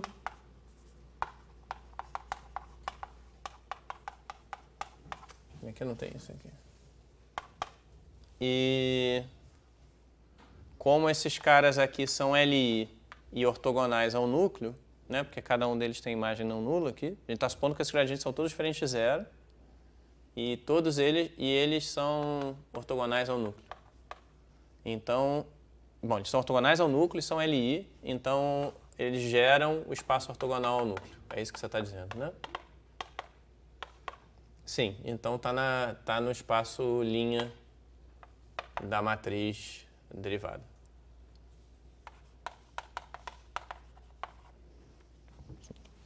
E aí, eu acho que agora, bom, essas funções aqui vão de RD em R, então esses vetores têm D dimensões, esse vetor tem D dimensões, pelo menos a dimensão está batendo. Mas sim, tá. Então, observa. O resultado é o quê? Vamos ver. É que para estar no... pois é, o resultado que eu lembrava era esse aqui, que é que se você pega... Bom, a imagem de uma matriz é o espaço coluna dela, né? Então a imagem da transposta é o espaço linha e o núcleo é perpendicular ao espaço linha da transposta. E aí, sim, então vamos corrigir. Ou eu vou corrigir. E na letra A, professora, é aquilo mesmo? Ou é C só C? Não sei, deixa eu olhar aqui. Bom, vamos ver. O que são os pontos críticos, né? Pontos críticos eu tenho que ter todas as derivadas parciais iguais a zero. Para essa derivada parcial ser igual a zero, eu preciso ter isso aqui igual a zero para todo J. Que é a mesma coisa que dizer que o x pertence a M.